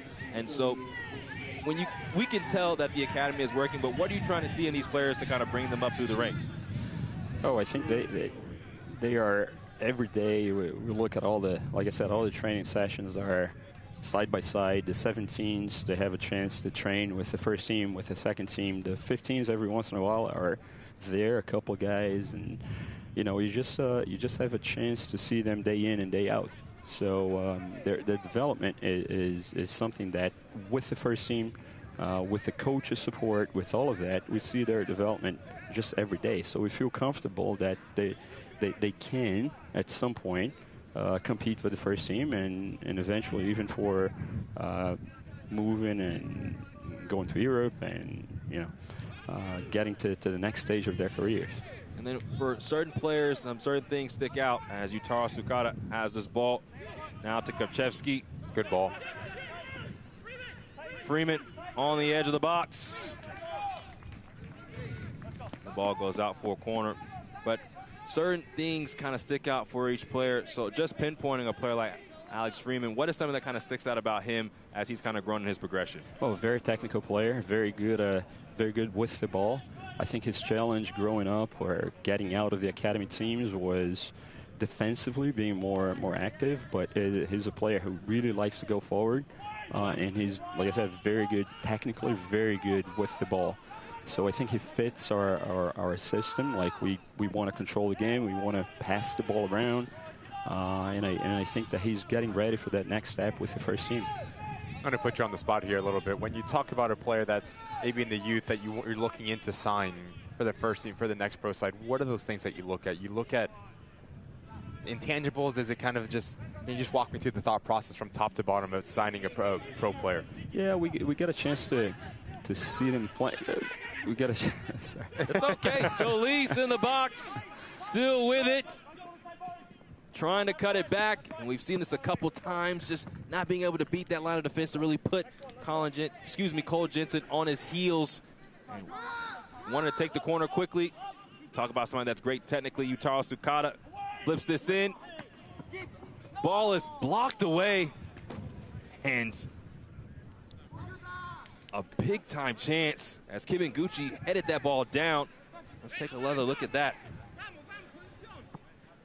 It's a good header from Kibenguchi as he wins the initial ball, but I do think it's Jack Lynn who slashes across a Barton, unable to get it on target. But it's a movement from the number 9 to afford him that opportunity. But you expect a player with that quality to put that on target. Really big opportunity miss for Jack Lynn.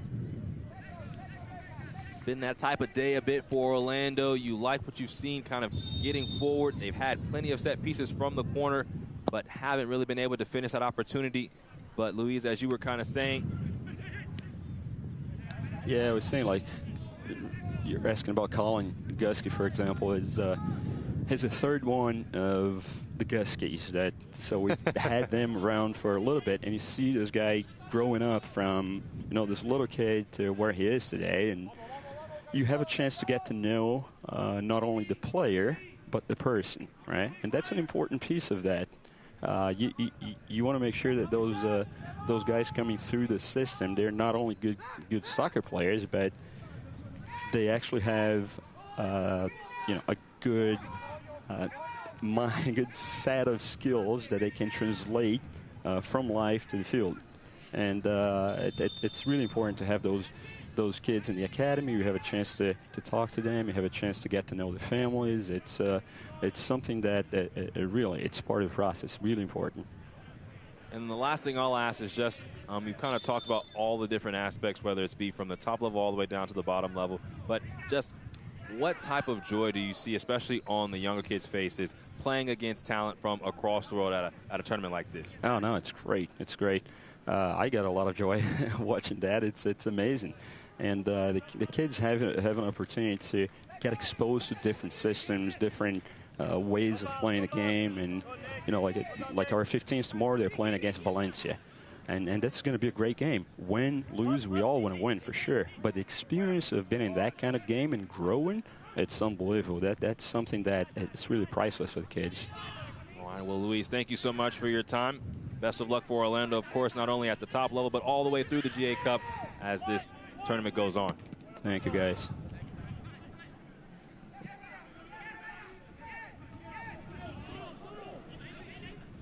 That was Luis Musi, Executive Vice President for Soccer Operations for Orlando City. Right now, his bunch is down 2-0 in the 71st minute. Lynn just can't put it on frame. The offside flag does come up, but we have talked at length about Jack Lynn and his opportunities. Another one goes begging. And a player that's been very bright for Orlando City at whipping the ball in a dangerous area is Coca. Left-footed, puts a lot of pace behind it, so Jack Lynn doesn't need to do much. He just needs to put it on target. Snap header over his right shoulder. Once again, you see the frustration from the reigning Golden Boot winner. He knows he should be putting that on target, putting a little bit more pressure on Jensen.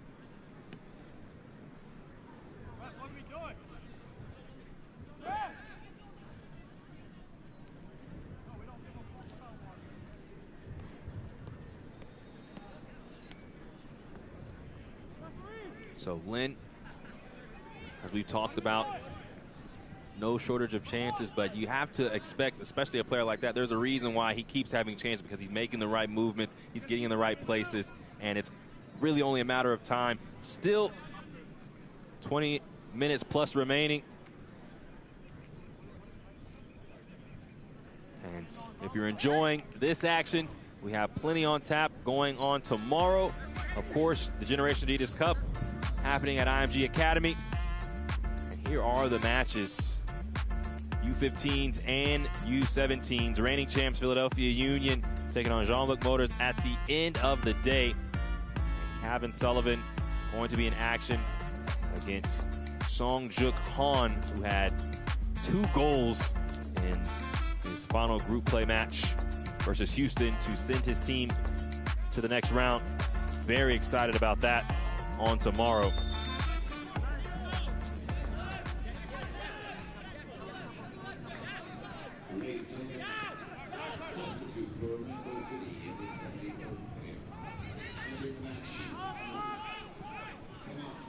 This is Destin. And it's going to be a different look going forward for Inter Miami now. As Ortiz is going to slot right next to Destin, they're going to stay high and try to catch out Orlando City in transition moments.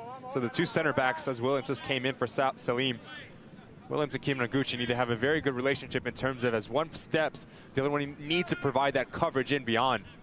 Too many times a direct ball from Inter Miami is causing a lot of problems for the home side here. Ball comes in from Morales. Kiminaguchi the first one to it. Morales will keep it in near the byline. Ball comes back to Negri. Casas. Ortiz taps to Morales.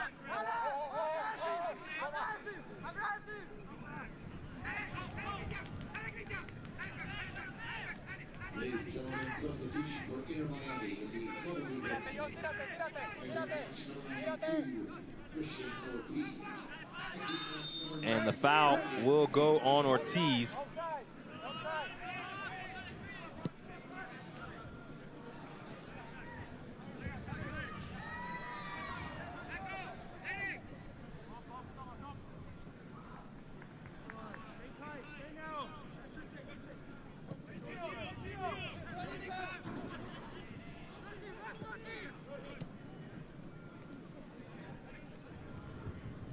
This is Muhammad. Freeman. Kochevsky. Orlando down by the 2 goals. Solis. Lynn can't get on the end of it. And now Negri out for a corner.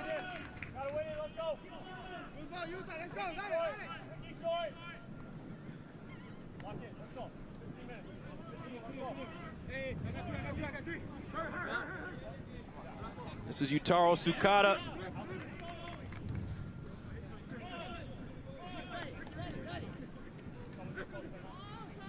Takes the corner.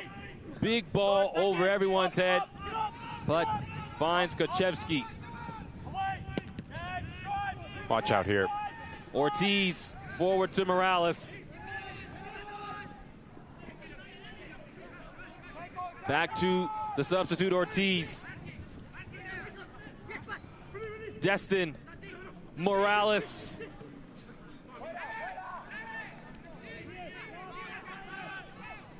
Sukata being held up, and that'll be a yellow card for Kremaski. Just came on.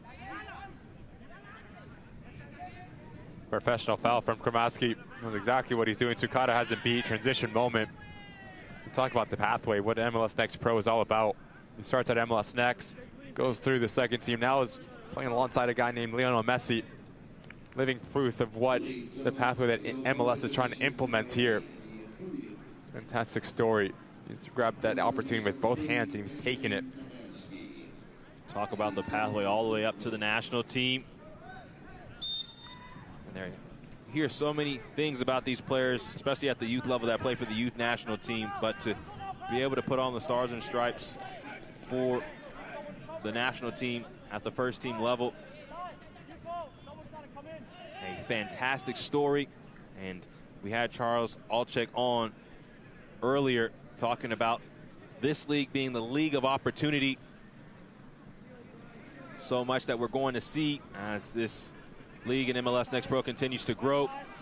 Kremaski, just the tipping point of what's going to be over the course of the years in MLS Next Pro.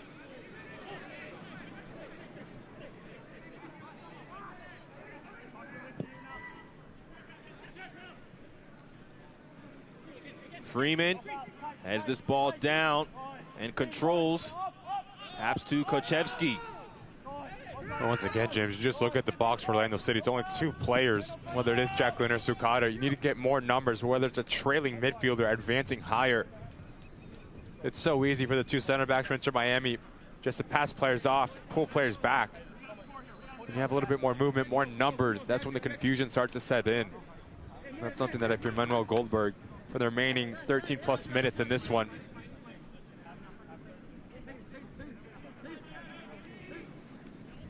Sukata sends this ball into the box, and once again dealt with by Inter Miami.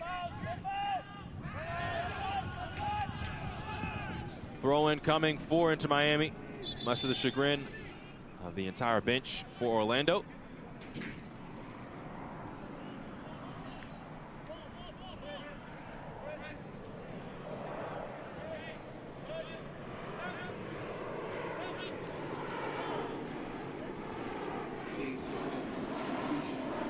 So Negri and Morales will both come off, and Cesar Abedareda and Samuel Basabi both enter. So your captain, who is on a yellow, leaves the match.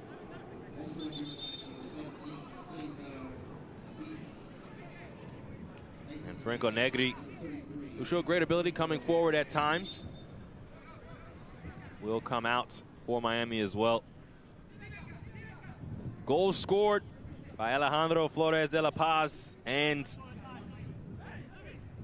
Brian Destin for Inter Miami. And now looking for more.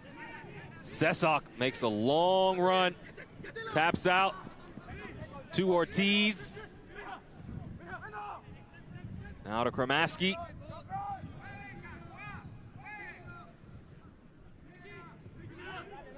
Montenegro. And after the odd man rush, Miami will settle.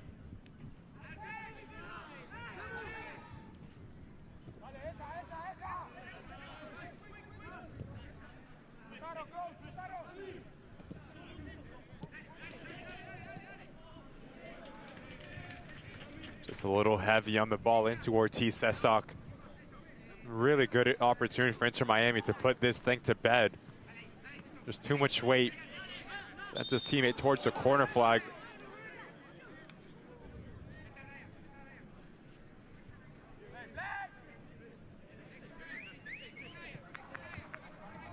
'80th minute. And Orlando down by 2 goals, preparing 3 more substitutions. Solis stops on a dime, puts him in on his backside, much to oohs and ahs for the crowd.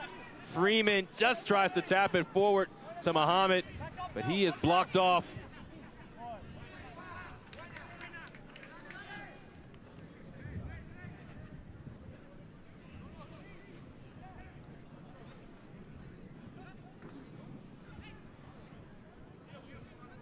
So Lee's a player that's extremely skillful. Thank you very much. Little slippage there from Montenegro. Been very impressed with how comfortable on the ball Solis is.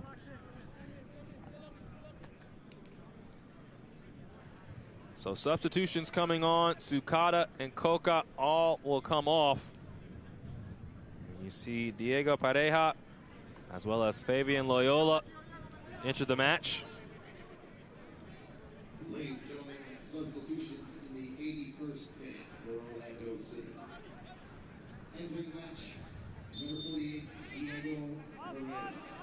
Exiting the match, number 33, Giorgio Kozlowski. Entering the match, number 95. Ball lost once again. Casas works back to Sesak. Also one more change. Tahir Reed Brown comes on for Jorge Almaguer.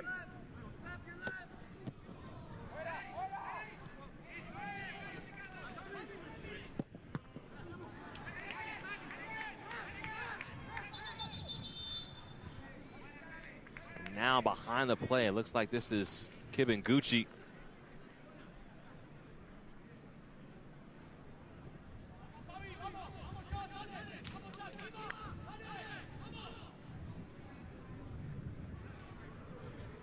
So Nabi Kibinguchi on his back right now.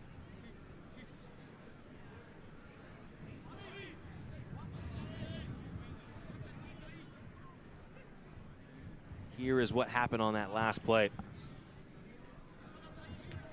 Hopefully he's okay. Kibinguchi, the bravery and the courage to get in front of that strike. A player that has spent time in MLS with Minnesota United. Quality center back, physical center back. Big part of Orlando City, what they're going to do in MLS Next Pro in 2024. It's a part of the playoff team last year in Orlando. Great to see him back on his feet. And now we'll have to go through the protocols just to ensure he can continue.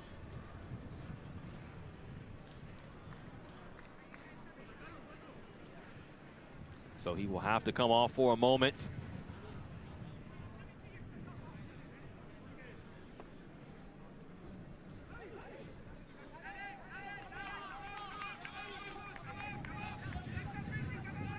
Thomas Williams on the pitch now as well.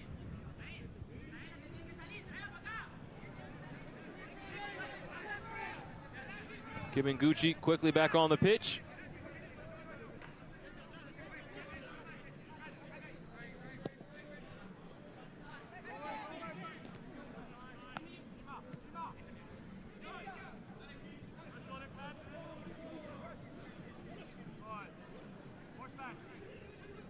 Pareja back to Williams.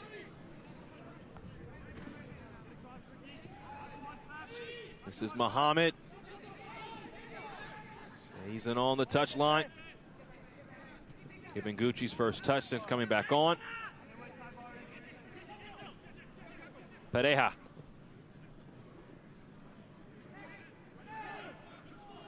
Now the ball lost to Muhammad. Comes back central. Back out to Solis. Now Reed Brown trying to cut it across. Shouts for handball. That is not the decision from our head referee, Katia Koroleva. It's the former MLS Next All-Star. Could not find an avenue back towards the 6.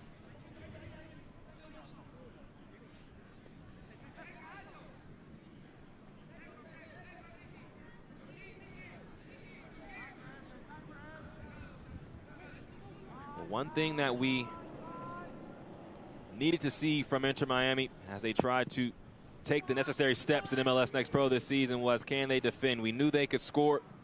Have been one of the top scoring teams over the course of this season, but defensively have made it very difficult on a team in Orlando that we knew had a strong ability to score. I think you look at just the records between the first 2 games. Inter Miami has scored 6 goals, but they've allowed 5. On the other side for that, Orlando City has scored 4, and they've allowed 3. So defensive discipline was always going to be a principle in this match, and who was going to give, who was going to be the one that can score and get a clean sheet. And so far we've seen how stingy Inter Miami has been, something that if you're Federico Higuain that you must have worked on in training leading up to this match. Muhammad, who came on as a substitute.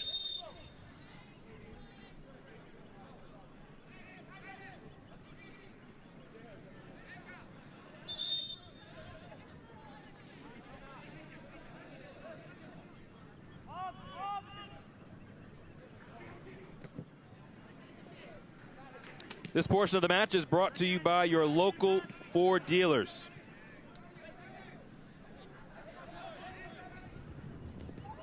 Watch out. Alexander Freeman ends up on the pitch. And that is a yellow card going on Samuel Basabi.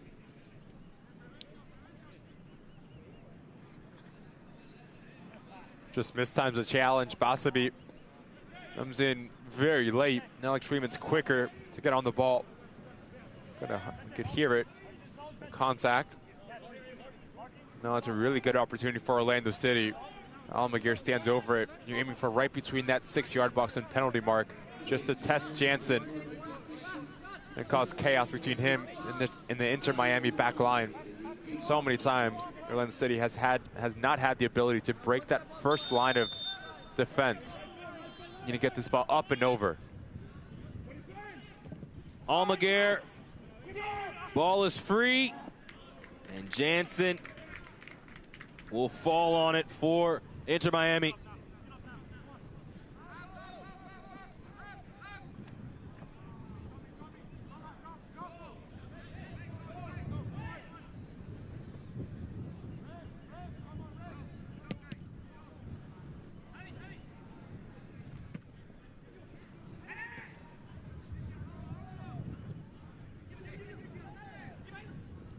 Casas picks this up in the middle of the pitch. Now Destin sends it out wide. Kramaski keeps it in play. Kramaski cannot get around Tyre Reed Brown.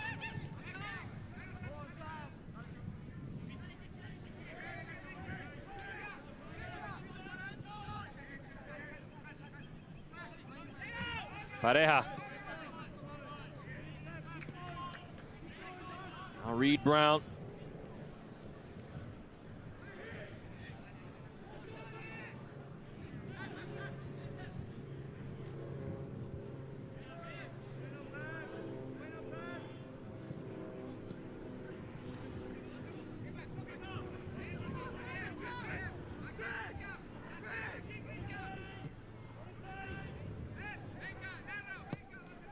This portion of the match is brought to you by Body Armor. Reach for real. Body Armor offers real hydration with no artificial sweeteners, flavors, or dyes. 90th minute, Miami with a stranglehold of the lead right now. Freeman cannot find Lynn, crashing towards the goal. And Orlando will have to reset down 2 as we near added time in the second half. Muhammad with some space to come into. Attacks towards the middle. Takes the shot. And it is right at Jensen. He's been active since coming on, Muhammad. Him and Alex Freeman have a very good relationship on this near side for Orlando City, as one stays wide, the other one comes centrally, creating an overload and confusion. He hits it well, to be fair, but straight at the goalkeeper for Inter. Easy save from Jensen in the end. But it's been that kind of afternoon for Orlando City, doing everything well, getting themselves into that final third, but lacking that last bit of quality, that final product for Emmanuel Goldberg. Fourth official announcing a minimum of 5 minutes of added time in the second half. Solis still with it.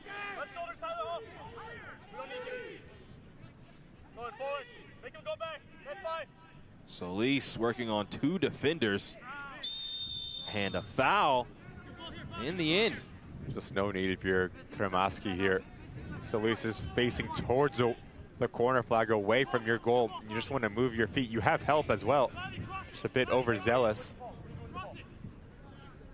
The homegrown player. And now you afford Orlando City once again just to whip the ball in a dangerous area.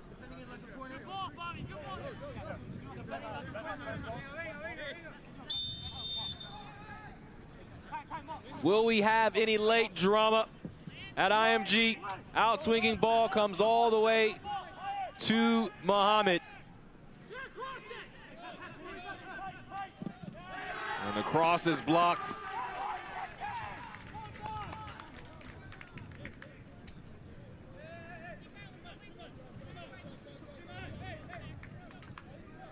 So the substitute, Cesar Bedareda, with excellent defense. Inter Miami looking very good now. Currently sitting behind Orlando in the standings with 1 win, which came at the beginning of the year against New York City FC, and then falling in penalties in their last match. Sitting on 4 points. Pareja can't connect with Muhammad. Inter Miami would move behind Red Bulls for second in the East through 3 weeks.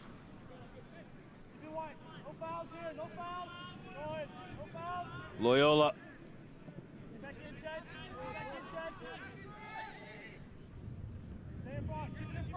Pareja.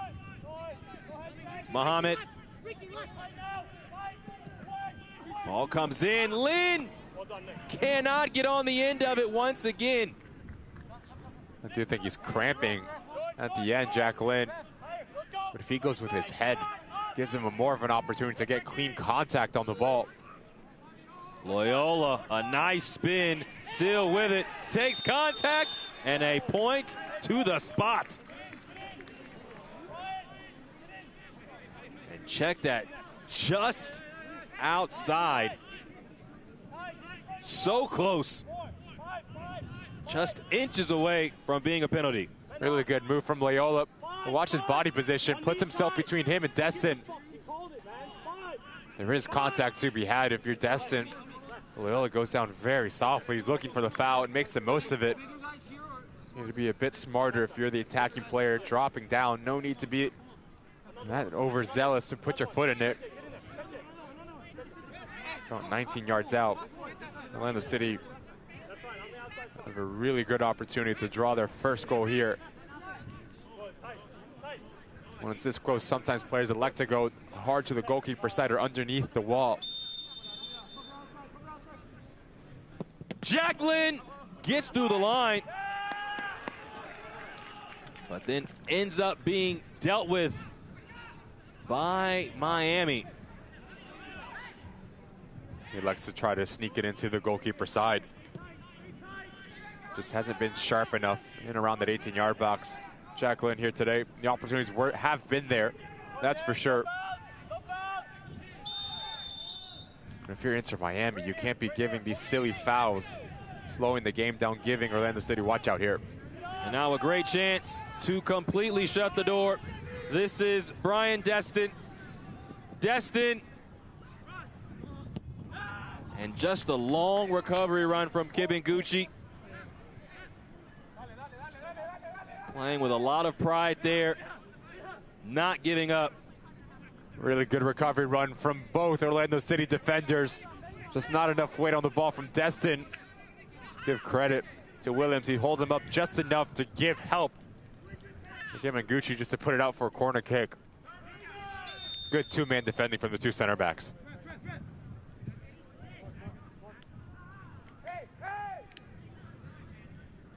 Ball tapped into play. Ricochet. Big collision inside the box.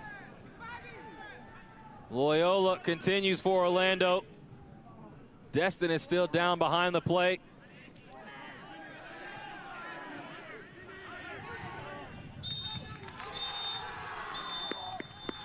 And that's the final whistle. Inter Miami downs Orlando. The final, 2-0. Talk about professional performance from Inter Miami. The game plan implemented by Federico Higuain. We get 11 players behind the ball. We frustrate Orlando City, and we try to catch them out in transition moments. How clinical can we be? Playing from front to back, being direct in our movements. Really good sharpness, takes their goals very well. Well-deserved 3 points from Inter Miami. And a great little moment. You see the Inter Miami Academy that is also here coming to celebrate with the Inter Miami second team. Of course, at the first team level, a lot of things to be excited about, whether it's with Lionel Messi, Luis Suarez, Jordi Alba, and all that team is going to be over the course of the MLS season. So very exciting action between Inter Miami and Orlando, and a W for Miami. On the other side of that, James, if you are Manuel Goldberg, you have to be pleased with the effort put forth, but just not having the ability to have that final action, that final quality in the 18-yard box. Something as you're going forward, you're going to be pleased that you created those chances, but didn't have that final action to really put Jensen under pressure. But in the end, all 3 points stay in Inter Miami. So as we wind down things in this match, Orlando down by Inter Miami, and with us is Alejandro Flores de la Paz, who had the game-winning goal in the match. And what's going through your mind when you're taking your shot and trying to attack at goal? You know, I saw my teammate, he was going to cross the ball, and, you know, I was alert. And when I saw the ball coming to me, I was calm. And I saw the keeper come out and just slotted it in the corner. And when you're playing with this type of team, playing with your boys, what is it like just to come out in front of this type of crowd and to play at a high level? You know, it's great. We're united. We're a good group. And as long as we stay united, we're going to keep getting results. So, yeah. Alejandro, I want to talk about the game plan coming into this game. You know it's a little bit different, right? You're playing at GA Cup. You're playing against Orlando City, who are your rivals. Talk about the game plan, the tactical plan that Federico Higuain talked to you about. You know, he told us that they were going to be intense, but we had to match it and go higher than them and play tougher. And we did, and we got the result. Well, yeah. That is your Adidas Man of the Match. A wonderful showing for Inter Miami, getting the win, 2-0. Brian Destin also having a goal for Inter Miami. Well, that's going to wrap things up. Thank you so much for joining us here at the GA Cup, the MLS Next Pro match between Inter Miami and Orlando. The final 2-0. Inter Miami with the win and the 3 points. With Ricky Lopez-Espin and our entire Apple TV crew, my name is James Hadnot saying so long for now and good night. This copyrighted broadcast of Major League Soccer may not be retransmitted, reproduced, or rebroadcast without the express written consent of Major League Soccer.